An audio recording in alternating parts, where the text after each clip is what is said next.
के साथ आज फिर विस्थापन के मुद्दे पर बात करने के लिए तैयार हूँ। आज हम व्यापारी वर्ग का हाल जानेंगे, क्या उनकी मंशा है, कैसा विस्थापन और कैसा पुनर्वास वो चाहते हैं। हमारे साथ आज बात करने के लिए मौजूद हैं रंगोली स्वीट्स के मालिक मनीष अग्रवाल उर्फ गप्पू भैया। गप्पू भैया, विस्थापन को लेकर के क्या आपके मन में संशय है? किस प्रकार के आपके सवाल हैं जो आप चाहते हैं कि यहाँ के राजनेता, यहाँ के आपके अंचल के प्रतिनिधि या जिला प्रशासन आपको बताए, और किस प्रकार आप विस्थापन को देख रहे हैं, कैसे आप पुनर्वास चाहते हैं, कैसे व्यापारी वर्ग अपना परिवार पाले? सबसे पहले तो मनीष जी, विस्थापन की बात जिस दिन हम लोगों के दिल दिमाग में आ जाती है, उस दिन न रात में हम खाना खा पाते हैं न रात में हम सो पाते हैं। क्योंकि विस्थापन सिर्फ मेरा अकेले का नहीं होगा, हमारे साथ कम से कम 12 परिवार जुड़े हैं, 60 लोग हमारी दुकान से रोजी रोटी चल रही है। विस्थापन के बाद हमारा व्यापार 25 साल की हमारी रंगोली स्वीट्स हो गई है, सिल्वर जुबली। आदमी जीवन पर्यंत सोचता रह जाता है जो 25 वर्ष हो जाएगा, लेकिन हम लोग सड़क पे आ जाएंगे। न हमारा व्यापार भलगड़ में चलेगा न खिरवा परताली में चलेगा। ये भलुगढ़ का नाम कहाँ से आ गया? क्योंकि अभी कई लोगों से हमने सुना है भलुगढ़ के बारे में अभी तक अंचल प्रबंधन स्पष्ट रूप से कहा ही नहीं है। जो भी यहाँ पे सिंगरौली विस्थापन मंच के नेता हैं, वो जाकर के बैठक किए, मूवमेंट्स ऑफ मिनट्स के बारे में जो कुछ भी कागज बाहर निकले हैं, भलुगढ़ के बारे में विशेष चर्चाएं में ये कहा गया है कि उस पर विचार किया जा रहा है। पर एक ऐसा प्रोपेगेंडा कई लोगों से सुनने को मिला, ऐसा प्रोपेगेंडा तैयार किया जा रहा है कि नहीं, पूरा का पूरा विस्थापन भलुगढ़ और उसके आसपास ही हो। जैसे कुछ लोग भलुगढ़ को ऐसा बोल रहे हैं जैसे भलुगढ़ सिंगापुर हो गया है। अभी तो आसपास वहाँ 10 किलोमीटर क्षेत्र में बिल्कुल वीरान है। आज आप हम लोगों को वहाँ बसा के, क्या लोग जो वहाँ का भलुगढ़ का माने जो प्रतिनिधित्व कर रहे हैं वो भलुगढ़ में बसेंगे क्या? एक भी आदमी हमको बता दे जो हम भलुगढ़ में मकान बनाएंगे तो हम भलुगढ़ जाने के लिए तैयार है। हमारा व्यापार वहाँ चल जाएगा, लोग गारंटी लेंगे। रोजगार को लेकर के आप क्या चाहते हैं? मान लीजिए, देखिए, क्योंकि मैं आपको साफ कर देना चाहता हूँ, 9 फरवरी 2024 को धारा 9 लगा दी गई। अभी तक संविधान में प्रावधान नहीं है कि धारा 9 को कैंसिल किया जाए, निरस्त किया जाए। एनसीएल सीबी एक्ट के तहत, कोल बेरिंग एक्ट के तहत विस्थापित कर रहा है, और लार एक्ट के तहत, land acquisition rehabilitation and resettlement act इसे कहा जाता है। लार एक्ट के तहत आपको पुनर्वास कर रहा है, आपको बाकी सुविधाएं दे रहा है। मगर व्यापार को लेकर के क्या? व्यापार के लिए आप न व्यापार की कोई बात कर रहा है, न व्यापारी की कोई बात कर रहा है। सब अपने मुद्दे की बात कर रहे हैं। अभी तक किसी ने व्यापारी के बारे में सोचा है क्या? मनीष जी, आज आप लोग भी काफी लोगों से इंटरव्यू लिए होंगे, कम से कम सिंगरौली के 50,000 1,000 परिवार जो है व्यापार से जुड़े हुए हैं। क्या किसी व्यापारी की बात आज तक किसी ने सोची? जो इतना जमा जाए व्यापार कहाँ चलेगा आपका जो है?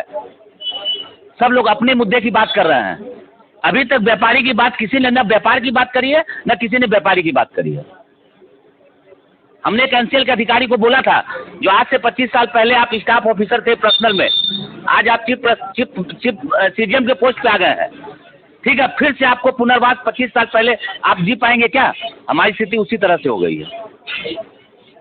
ये बात सही है कि मोरवा का विस्थापन कई लोगों के लिए दुख दर्द लेके आएगा। करीब नहीं, हम लोग सड़क पे आ जाएंगे। हम लोग को अभी से चिंता, हमारी बिटिया अगले साल 12वीं में जाएगी। हमारे पास कम से कम 25 लाख रुपया का उसको पढ़ाने का खर्च है।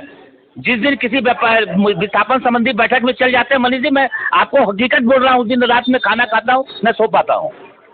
अच्छा, बैठक में आप जाते रहते हैं, मगर कभी भी उनके द्वारा न व्यापार की बात होती है न व्यापारियों की बात होती है।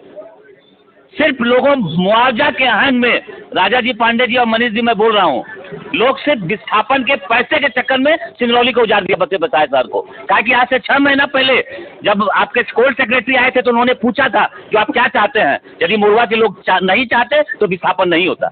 मतलब आपका कहने का मतलब है कुछ लोग अपने निजी स्वार्थ में मुआवजा के आहंग में बच्चे बसाए सर को उजाड़ दिया, हमारे बच्चे बसाए सर। क्योंकि उसमें सिर्फ मैंने पहली मीटिंग में कहा था, विस्थापन के जो सिर्फ 10% लोग लाभान्वित होंगे, 40% लोग पलायन कर जाएंगे, 10% लोग शहर में रहे चाहे न रहे, उनको कोई फर्क नहीं पड़ा। बाद बाकी 40% लोग पूरी तरह से तरस गए। मुआवजा का लाभ सिर्फ 10% लोगों को मिलेगा। ये थे हमारे साथ मनीष अग्रवाल। जिस तरह आप देख रहे हैं कि व्यापारियों में काफी रोष है विस्थापन को लेकर। किसी भी व्यापारी से बात कर लीजिए, उनका यही दर्द होगा। भाई, हमारा समय आप कैसे लौटाएंगे ये बता दीजिए आप हमको। सही कहा आपने। इन सारे मुद्दों को लेकर के यहाँ जो जिला प्रशासन है उसे विचार करना चाहिए। मुआवजा और यहाँ के जो नेता है जो यहाँ का प्रतिनिधित्व कर रहे हैं विस्थापन को लेकर के, उन्हें इस बारे में सोचना चाहिए कि जो व्यापार जिसका यहाँ से उजड़ रहा है उसे कैसे लाभान्वित किया जाए, कैसे उन्हें खड़ा किया जाए, कैसे उनके परिवार को चलाया जाए। क्योंकि आप किसी को हटा करके बसा दे रहे हो वो तो अपनी जगह सही है, मगर उसके बाद व्यापार आप कहाँ दोगे, हमको बता दीजिए। कई लोग हमारे पास आते हैं, मुआवजा मिलेगा भैया, फिर लोग बोलते हैं हमारा भी फंस रहा है, उसी में लोग बोलते हैं। तो अरे भैया हमारा तो रोजी रोटी और हमारा घर दोनों जा रहा है। आप तो मुआवजा का पैसा लेके और निकल जाओगे, आप फिर दूसरे कहीं पे तैयार कर लोगे मुआवजा के लिए। इस मुद्दे पर कई लोगों की राय है, कई लोगों की राय है। मैं आपको स्पष्ट कर देना चाहता हूँ, कि देखिए हम लोग यहाँ पर विस्थापित हो रहे हैं और कई लोग ऐसे हैं जो बाद में आके बसे या खाली मुआवजे को लेकर के अपने मकान बना रहे हैं। 10 नंबर वार्ड में मुआवजा लिए वो प्रभावित कहलाएंगे, यहाँ के विस्थापित। तो यहाँ के विस्थापित हैं, मेन दर्द उनका कोई समझ नहीं सकता। कई लोग मनीष जी 10 नंबर में मुआवजा लिए, 5 नंबर में जाके बना लिए, फिर 5 नंबर में मुआवजा लेंगे, बरगवा में जाके बना लेंगे। उनका एक धंधा हो गया, लेकिन हमारा व्यापार भी जा रहा है और हमारा घर भी जा रहा है। और भी लोग हमारे साथ बात करने के लिए हैं। क्या नाम है आपका? मेरा नाम अशोक ठाकुर है। मेरा नाम अशोक ठाकुर है। अशोक ठाकुर जी, विस्थापन को लेकर के क्या कहना चाहेंगे आप? विस्थापन को लेकर के यही कहेंगे है कि सब मुआवजा के चक्कर में मरौली से 10 नंबर से उजड़ा कहा करके बना, रोड उस पार से उजड़ा कहा के बना ली रोड इस पार, फिर रोड इस पार फंसा 10 नंबर में, तो फिर बना लिया आकर के 5 नंबर में, 4 नंबर में लोग बस गए जा करके है। अब है विस्थापन सही ढंग से हो है, और हम लोग का जो रोजी रोटी जा रहा है, दुकानदारी जा रहा है, खत्म हो रहा है। जो इतना दिन से 37-38 साल से हम सिंगरौली में बसे हुए हैं, हाँ एक सैलून चलाते हैं हम। ये अगर चला जाएगा तो रोजी रोटी और मकान भी जा रहा है, तो कहाँ से कहाँ हम लोग। 1.5 महीना हो गया, धारा 9 लगे। आपको पता है कि आपको कहाँ बसाया जा रहा है और अंचल आपको क्या सुविधा दे रही है? हमको ये पता है कि भल्लूगढ़ लोग बोल रहा था, लेकिन वो रहने के लायक जगह नहीं है। लोग बोल रहे थे, अंचल प्रबंधन आगे आके कुछ बोला अभी कि नहीं, कि जिला प्रशासन को प्रतिनिधि आके बोला है? नहीं, कोई नहीं बोला है, लेकिन हम सुन रहे हैं, पेपर के जरिए न्यूज हम पढ़ रहे हैं, समाचार के माध्यम से आपको सुनने को मिला है कि भाई भल्लूगढ़ में बसाने का प्लान है, मगर आप लोग भल्लूगढ़ को लेकर के नहीं जाना चाहते, यही कहना है? नहीं, हाँ भल्लूगढ़ में हम लोग नहीं जाना चाहते हैं।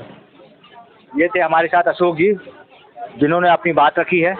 अब देखना है कि ये विस्थापन और यहाँ का पुनर्वास किस ओर ले जाता है।